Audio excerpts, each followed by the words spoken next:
Population is increasing. Gone over 6 billion, is it 6 or 7 billion? That can't continue. Something is going to give. Something is going to give. When it does, at least I can say at least I'm prepared for some of it. In my lifetime, will I ever see a situation where I need to call upon my skills as a bushcrafter, as a prepper? Unfortunately, yes, I think there will be a time.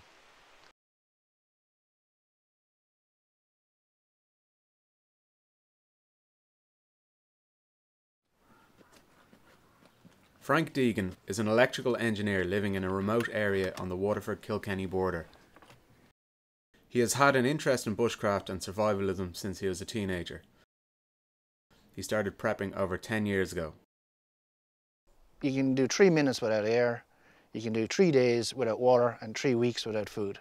Everybody should at least have 21 days of some kind of a prep or supply of food just in case we have a rain or we have snowstorms or we have some catastrophe that makes you unable to go to the shop for the next 21 days. You should at least have that, a minimum of food for the amount of people in the house. If there was just for an example, say there was a nuclear war started in Russia in the morning or Syria, maybe the airports in Ireland would be the targets, like Shannon, because Americans or any of the big countries use Shannon as a refueling point.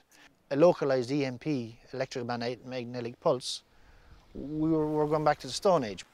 An EMP hitting Ireland would mean transformers in this ESB, the national grid, they would be useless. So they have to be replaced, and for them to be replaced has to be built, and each one to be built might take you 3 to 4 months to rebuild each one. So for the Quakers, they're happy. For the rest of the world who rely on computers and technology, not so great.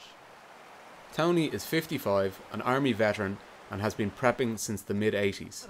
Hey, brother. How you doing? All right. Frank and Tony met online through the Irish Prepper Network. Through the network, Tony organises frequent trips to remote areas. This is Caleb. Caleb is an avid... Members meet to improve survival skills and learn new techniques. No, he's at Mountain. Oh, good man. Yeah. This weekend, a number of preppers are converging on an isolated wood in the Galtee Mountains to spend a few days living off the land.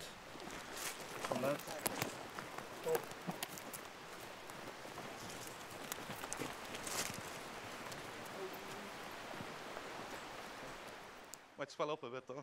I'm living with my daughter and her husband at the moment, and my 5 grandkids.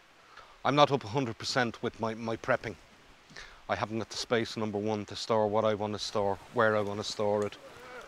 I'm separated. I've been separated for over 10 years now, and so I'm, I won't say young, free and single, but slightly older, free and single. So the woods is my lover now.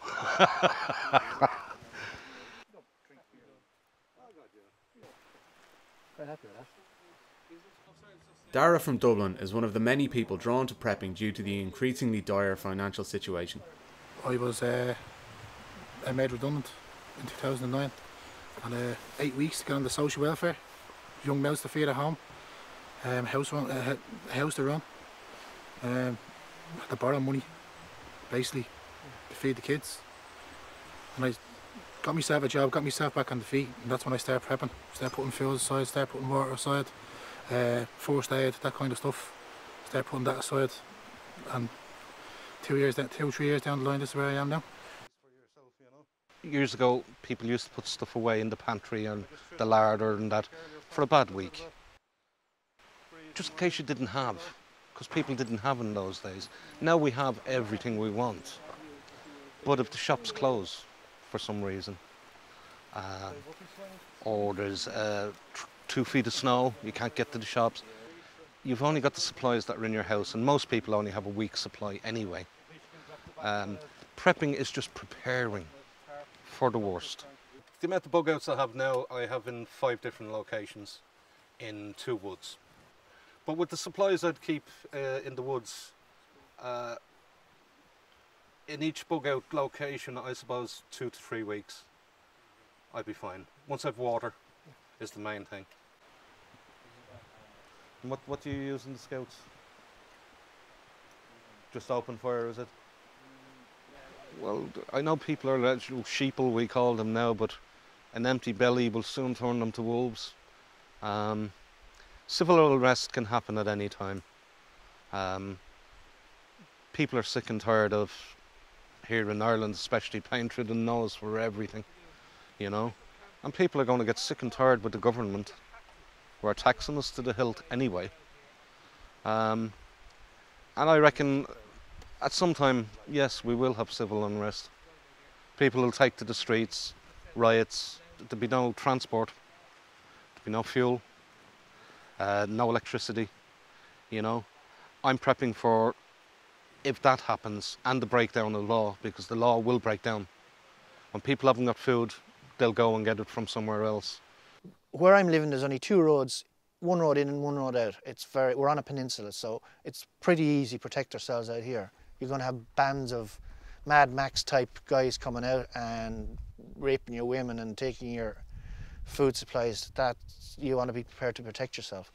I'm prepared in my own house here. I'm fully licensed guns inside in the house. I wouldn't hesitate. As long as they come in on my property, I'll take them out. Well, any breakdown in society, like transport, like the buses going on strike, trains going on strike, that's going to cause havoc, obviously, which it has done. Riots like we had in London there not too long ago. Hurricane Katrina in the States, devastated, absolutely devastated. So it's up to you to prepare for you and yours. And for those who don't prepare, I'm sorry for them. You know, I really am.